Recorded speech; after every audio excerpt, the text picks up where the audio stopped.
tonight's news edition. Lawmakers urge the government to find alternatives to an impending electricity price hike as they open a debate of the state budget.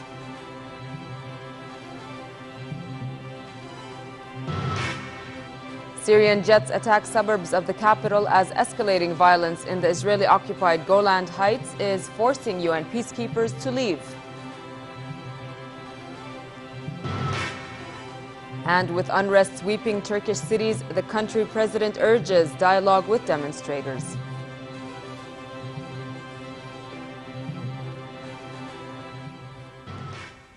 Good evening and welcome to the news at 10. His Royal Highness Crown Prince Hussein bin Abdullah attended the opening ceremony of Al Hussein Youth Camp entitled Youth Partners in the Process of Construction and Development. The camp was organized by the Higher Council for Youth with the participation of some 23,000 men and women from different parts of the region. At the start of the ceremony, His Highness focused on programs to strengthen democratic culture, the rejection of violence and intolerance, and the development of leadership skills for young people to empower them with the right tools necessary for their future. The head of the Supreme Council for Youth, Sami Al-Majali, highlighted the importance of establishing the concept of national identity and the sense of belonging. He pointed out that the philosophy of the Council is based on consolidating the role of youth in the process of construction and development by broadening their participation and contribution in society. The main objective of the youth programs is to give young people necessary life skills and opportunities through specialized training and workshops. The ceremony included a variety of art performances and poetry recitals by participants. Lawmakers began debating the 2013 temporary state budget and independent governmental units budgets. During the session, chaired by House Speaker Saad Hail Sroor and attended by Prime Minister Abdullah Nsour and cabinet ministers, the House of Financial and Economic Committee gave a report on the draft budgets. Watan Bloc Chief Deputy Ataf Tarawne said the passage of this year's draft budget means endorsement of a government proposal to raise electricity tariffs. He warned that an electricity price hike would automatically raise the prices of many commodities. The lawmaker said the government's fiscal policy lacked new projects as it needs to convince the citizen of its plans to fight corruption, cut spending in developing governorates, create more jobs, and enhance justice and equality. Another lawmaker urged the introduction of new binding zakat or alms legislation to alleviate poverty and also demanded improving the conditions of university professors to stop the brain drain in higher education. During the session, part of which was chaired by Deputy Speaker Khalil, MPs urged stricter spending controls, increasing revenues and more transparency, while others said they are against any electricity or bread price hike unless alternatives are found. One deputy proposed a 10% luxury tax on big engine cars and large water and electricity consumption. Another MP said the budget should be directed to 1 or 2 mega energy projects, oil shale and solar energy as alternatives to imported energy. Her Majesty Queen Rania Al Abdullah met with beneficiaries of the Poverty Pockets Project Phase 3, implemented by the Community Centers Association and funded by the Ministry of Planning and International Coordination. The meeting held in Hay Nazal area was attended by about 170 beneficiaries from At-Taiba, the Northwest Badia, Sahab, Ruwaishid, Dlail, Hay Nazal, and DC.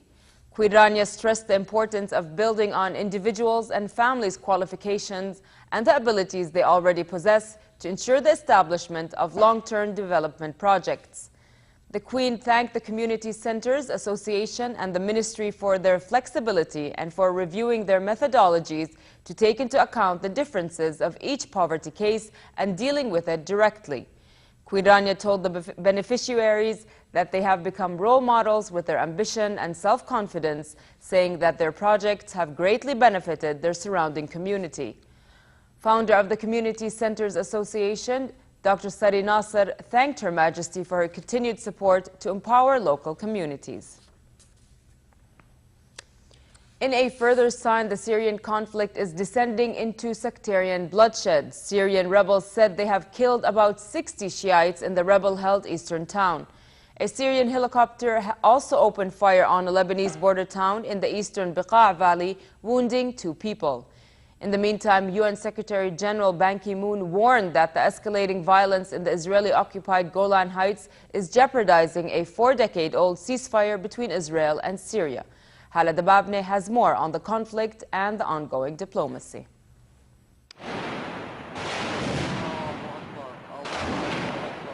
France has warned that the Syrian opposition will likely boycott proposed peace talks with President Bashar al-Assad's government unless its forces halt their advance towards the rebel stronghold of Aleppo. A Russian-American-sponsored conference that will bring together representatives of Syrian regime and opposition is due to be held in Geneva next month. Il faut qu'il y ait un rééquilibrage parce que we have to be able to halt this progress before Aleppo.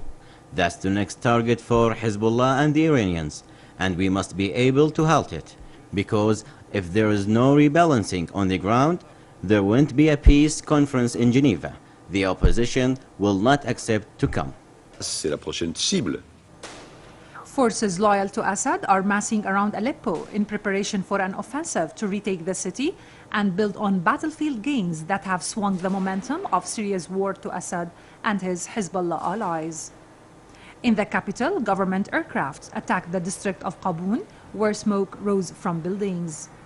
Also in the Damascus area, rebels reported that 27 of their comrades had been killed in an ambush near the town of Al-Maraj. Meanwhile, a group called Building the Syrian State said the Geneva conference would involve international players to negotiate a peace agreement. The party has issued a broad plan for the Geneva conference requesting a ceasefire and the disarmament of all parties. But the party did not call for the resignation of the country's president. Instead, it proposed a national government that included representatives of both the regime and the opposition. As fighting worsens in Damascus, the first batch of Austrian peacekeepers are on their way home after the mission in the United Nations Disengagement Observer Force on the Golan Heights was terminated. UN spokesman Martin Niserki said 67 Austrian troops would leave the Golan Heights as part of a pre-planned troop rotation and would not be replaced by further Austrian troops. Niserki said talks continued with other countries about possible replacements for these troops. Hala Dababne for the News at 10. Britain said it will use its role as host of a summit of the Group of 8 next week to try to get both sides in the Syrian conflict to attend a peace conference. Prime Minister David Cameron said Russian President Vladimir Putin will fly to London on Sunday for advanced talks about Syria before the summit in Northern Ireland. It is the G8 to try and bring pressure on all sides to bring about what we all want in this House, which is a peace conference, a peace process, and the move towards a transitional government in Syria. And I'm delighted to tell the House that President Putin will be coming in advance of the G8 for meetings in Downing Street on Sunday when we can discuss this. Look, I do think it's important because we have recognised that the Syrian national opposition are legitimate spokespeople for the Syrian people. British Foreign Secretary William Hague said on Sunday he was worried and depressed by the lack of progress on convening the peace conference in Geneva. Pressing on the subject, Cameron stressed that Britain had not taken any decisions to supply arms to Syrian opposition forces fighting to topple President Bashar al-Assad. Made a decision to supply the Syrian opposition with weapons. As I said, we are giving them assistance, we are giving them advice, and we are giving them technical help. And we have systems in place, to answer his second question, to make sure that that sort of non-lethal equipment, like transport and things like that, doesn't get into the wrong hands. Of course we do. Turkey's President Abdullah Gül called for dialogue with what he called legitimate demonstrators to end the country's worst crisis in years. The call came after riot police cleared the Istanbul square at the center of the almost 2 weeks of protest against Prime Minister Tayyip Erdogan. The government has decided to meet representatives from the opposition later in the day. In the capital Ankara, protesters refused to leave and were standing by those in Istanbul. Mohammed Al-Fuqaha has the story. Turkish riot police, backed by water cannons, gathered in Taksim Square after night-long clashes with demonstrators. Police removed huge banners hung by protesters from a building overlooking Taksim, but the local governor said they had no intention of breaking up a peaceful campaign against government redevelopment plans inside the adjoining Gezi Park, where the demonstrations first began. Police fought running battles with pockets of protesters overnight, clearing the central Istanbul square that has been the focus of nearly 2 weeks of protests against Prime Minister Tayyip Erdogan. Erdogan was meeting public figures after he agreed to talk to protest leaders whose peaceful demonstrations spiraled into anti-government protests in cities across the country, in which 3 people have been killed.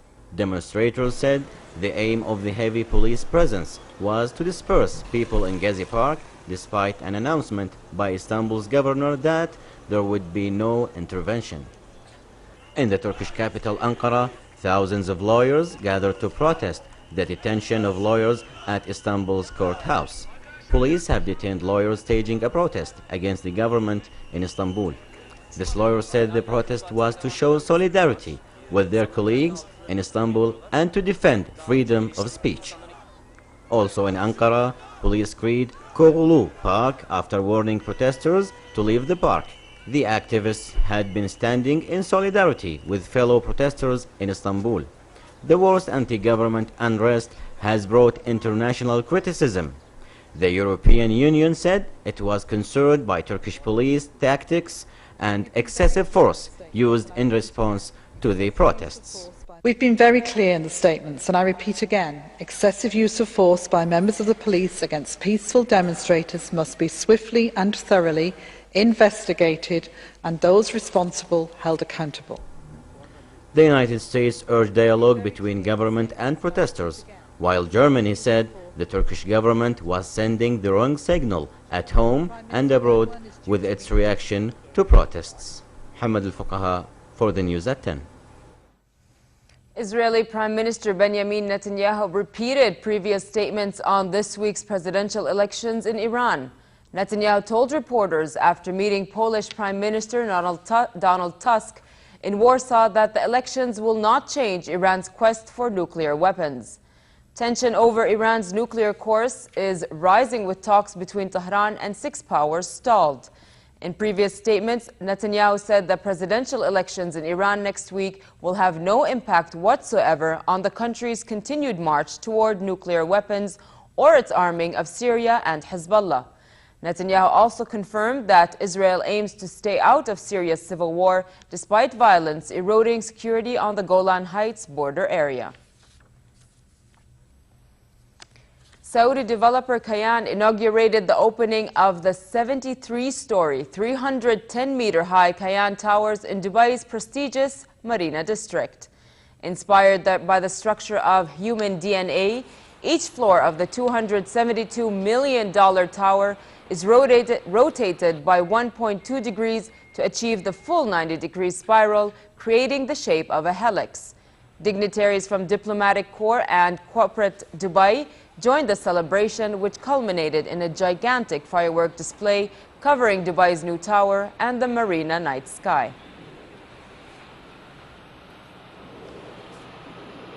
In Dubai.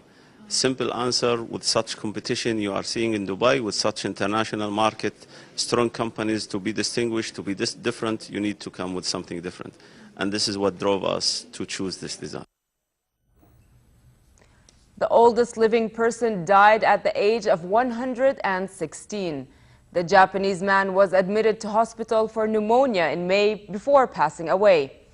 The Guinness World Records crowned him as the world's oldest person on the 17th of December 2012 after the former title holder, a 115-year-old woman from Iowa in the USA, died.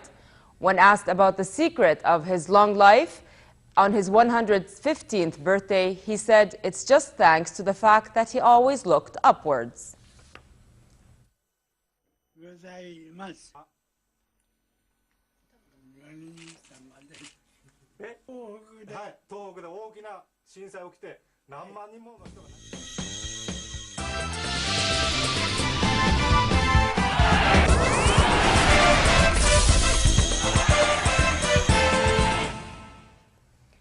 We start with tennis and the Igon Championship in London. Sixth seed Sam Querrey of the United States defeated Slovena's Aljaž Beden 7-6, 5-7, 7-6, taking the first set 13-11 in the tiebreak. Beden took the second set with a spectacular running forehand, but slipped and crashed to the turf, although he was not badly hurt. Rain intervened before Querrey wrapped up the match when Beden put his forehand too long to concede the third set tiebreak. Game to match. Querrey. 2-1, 7-6, 5-7, 7-6. We stay with the same tournament where Argentina's Juan Martín del Potro also needed a tiebreak to take the first set against Belgium Xavier Malisse and then crumbled to lose the second set 6-1. He was a breakdown in the third but broke back to level at 4-4 with a roar of triumph and went on to win match point with an accurate return of serve which landed on the line. 2 hours, 10 minutes later, Del Potro sealed his victory with a 7-6, 1-6, 7-5 win.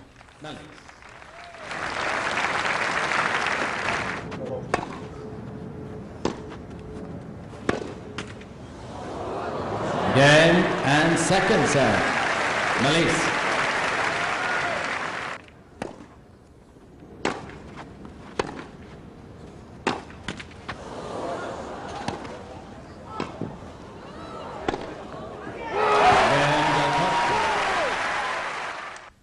And finally, for a quick look at the weather, mild tonight with southwesterly light winds. Tomorrow there will be a drop in temperature in hilly areas, but it will remain relatively hot in the rest of the country with northwesterly moderate to brisk winds.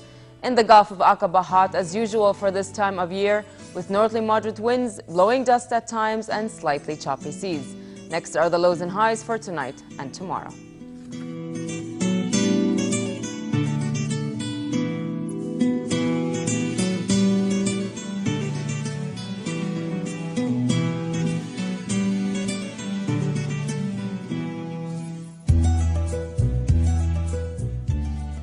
To end the news, here's a reminder of our top stories.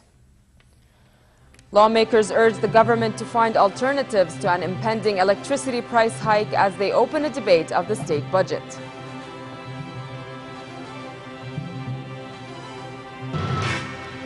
Syrian jets attack suburbs of the capital as escalating violence in the Israeli-occupied Golan Heights is forcing UN peacekeepers to leave.